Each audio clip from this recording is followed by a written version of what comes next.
A Assembleia Legislativa de São Paulo, por meio da deputada Marina Elô da Rede, realizou o evento Orçamento Lúdico, que permite, então, que o público escolha o destino de R$500 mil de emendas parlamentares. A população selecionou 4 propostas que serão beneficiadas com os recursos públicos. Decidiram alocar, então, esses valores em vários projetos, entre eles o Mapa do Transplante de Medula Óssea da Associação de Medula Óssea do Estado de São Paulo. É para falar mais sobre esse assunto que converso agora de forma remota com Wagner Fernandes, gestor da associação. Bom dia, Wagner. Obrigada por falar conosco. Bom dia, Mariana. Obrigado a vocês pelo convite.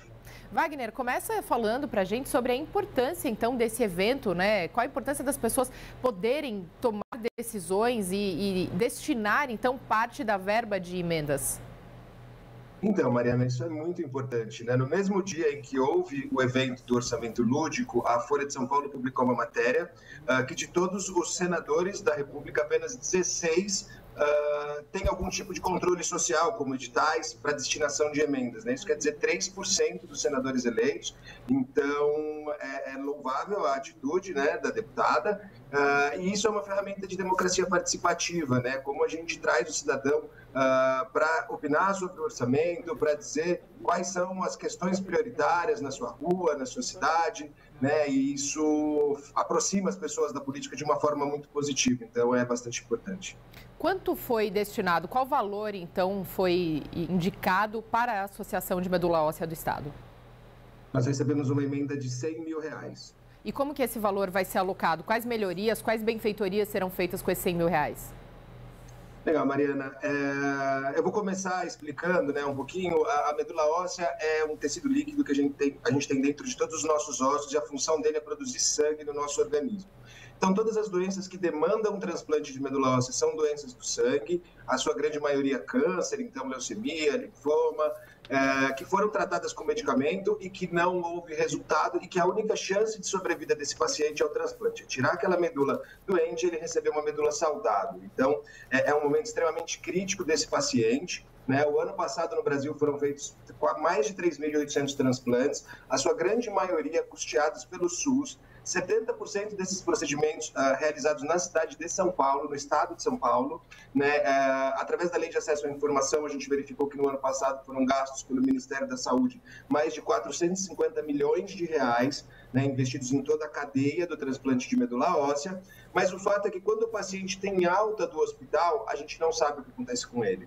Então o Ministério consegue acompanhar através do DataSUS tudo o que acontece até o momento da alta, até porque o hospital precisa reportar isso para ser ressarcido, mas quando ele vai embora a gente não sabe. Então a gente não consegue saber se a gente tem um resultado esperado, a gente não consegue comparar os resultados do Brasil com o de outros países, a gente não consegue saber o que está dando certo, o que está dando errado, onde a gente pode investir mais ou menos, ou seja, a gente não consegue planejar uma política pública com dados.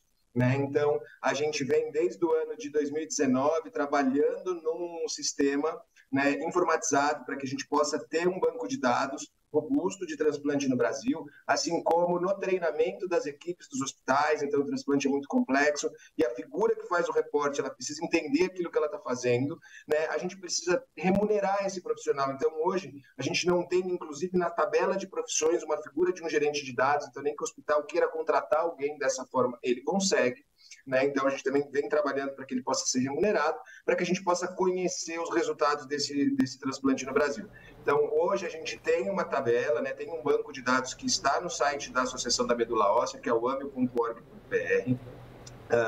Ali é o único banco de dados no Brasil sobre transplantes, são as únicas informações que a gente consegue saber, né? Então, hoje o centro de transplante ele consegue saber os resultados dele, o médico os seus próprios resultados. Hoje a gente consegue compartilhar com o Sistema Nacional de Transplantes esses resultados e demonstrá-los ao público, porém isso não é uma política pública, né? Isso é uma proposição de uma associação, né? E a gente entende que isso precisa virar uma política pública. Então nós somos convidados a participar desse processo de seleção pela Secretaria de Estado de Saúde, para que a gente possa compartilhar esse conhecimento, para que a gente possa compartilhar essa experiência com a Secretaria de Estado de Saúde, para que ela implemente essa gestão por dados, por conhecimento, por técnica, né? Então, a ideia é que mais do que um projeto pontual, que isso possa se tornar um legado para a sociedade, para a Secretaria de Estado de Saúde, né, para os brasileiros, uma vez que muita gente vem de fora do Estado para transplantar aqui, né, e que isso possa se tornar um exemplo para o Sistema Nacional de Transplantes, para outras secretarias de saúde, para que isso possa se disseminar em nosso país.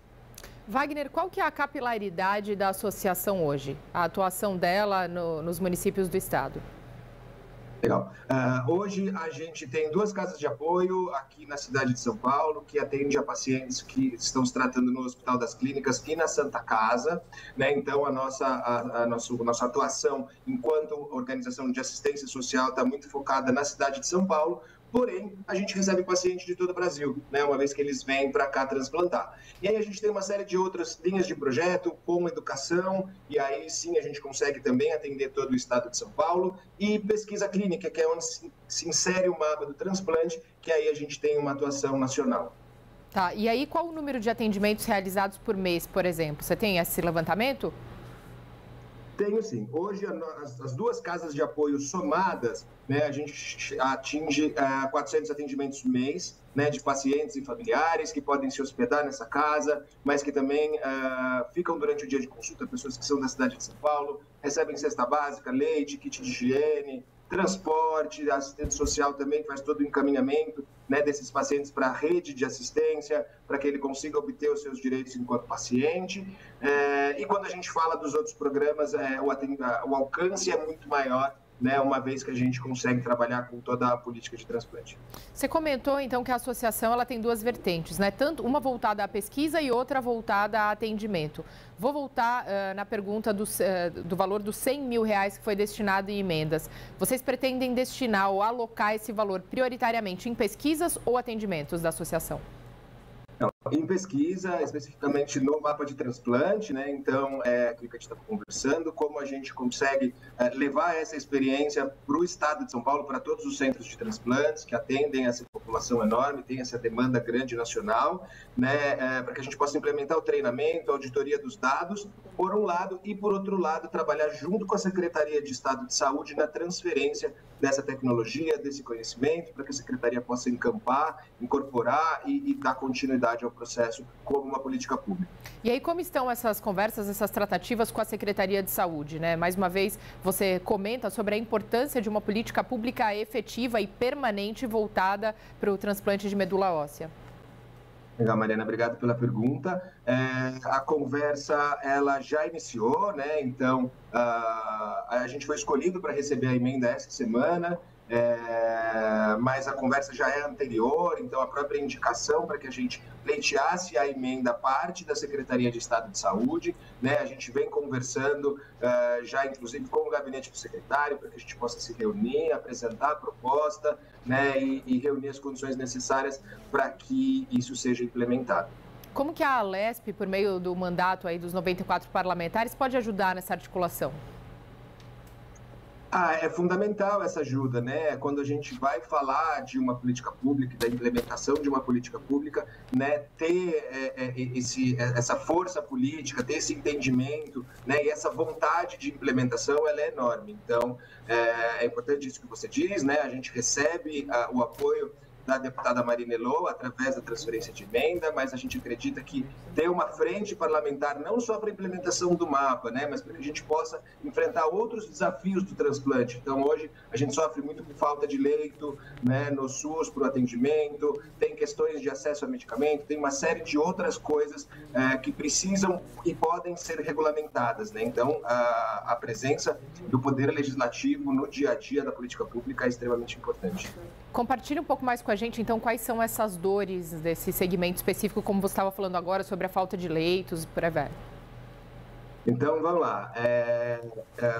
No começo, ali, até 2002, a gente não tinha um registro de doadores de medula óssea, né? Então, quem precisava transplantar ou tinha um paciente, um doador na família compatível, um irmão, ou ele tinha que ir para fora do Brasil buscar esse procedimento. A partir de 2002, o Ministério da Saúde começa a investir num registro de doadores. Hoje a gente tem o terceiro maior registro de doadores do mundo, são mais de 5 milhões de pessoas cadastradas, brasileiros, né, que doam para brasileiros, mas também para pessoas de fora do país. E conforme a gente foi aumentando a oferta de doadores, a gente foi aumentando a oferta de transplantes, né? A coisa ela acontece de forma paralela.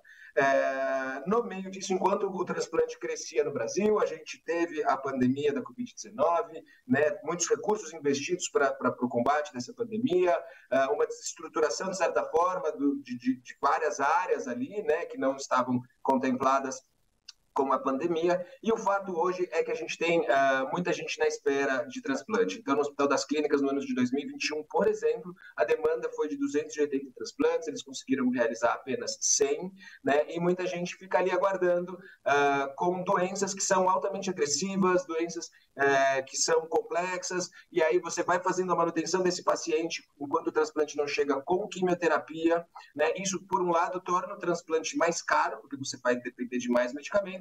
Por outro lado, vai se deteriorando a saúde do paciente até que ele possa chegar no transplante e tenha menos condição de sucesso nesse processo, né? Então, tem uma série de coisas aí que a gente pode fazer, desde as coisas mais simples, como ter ali hematologistas na regulação dos leitos, né? Ter o aumento de leitos, procedimentos que a gente possa fazer com que o paciente tenha uma alta antecipada do hospital, que ele não precise ficar hoje. Essa permanência no hospital é de cerca de 28 dias, mas para o caso de alguns transplantes pode ser de 5, desde que o paciente esteja próximo ao hospital, desde que ele tenha uma condição de isolamento, condição de higiene, saneamento básico e alimentação adequadas, né? E isso pode acontecer através da oferta de uma casa de apoio. Então, a gente está iniciando esse tipo de procedimento junto com o Hospital das Clínicas, que se chama transplante ambulatorial. Então, tem uma série de coisas que a gente pode fazer para que não só esse processo ele seja mais rápido, como ele seja muito mais barato, né? Então, ter esse apoio é de extrema importância.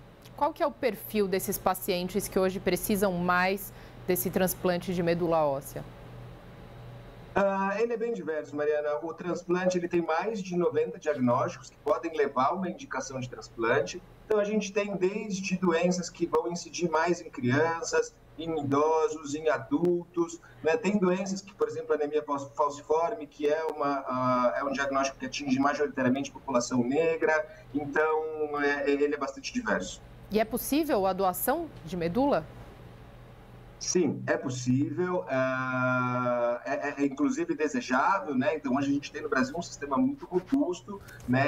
Que é aí representado pelo REDOME, o Registro Nacional de Doadores de Medula Óssea, que fica lá no Rio de Janeiro e é gerido pelo INCA, onde todo brasileiro entre 18 e 35 anos pode procurar o Hemocentro da sua região, se cadastrar como doador e, quando for convocado, comparecer para doar. O processo é seguro, né? É bastante compatível com tudo que se realiza no mundo, e o que é legal é isso, a gente pode ajudar tanto o paciente aqui do Brasil quanto de fora do país. Os registros eles são interligados pelo Registro Nacional de Doadores de Medula Óssea, então eu posso me cadastrar aqui e contribuir com o tratamento de um paciente na Grécia, na Turquia, no Japão, seja lá onde for, desde que a gente tenha, né, uma coincidência genética. Eu agradeço demais aqui todos os esclarecimentos e a presença de Wagner Fernandes, gestor da Associação de Medula Óssea do Estado de São Paulo. Obrigada pela presença e por compartilhar com a gente todas essas informações, Wagner. A gente que agradece a oportunidade. Obrigado, Mariana, e bom dia a todos. Obrigada.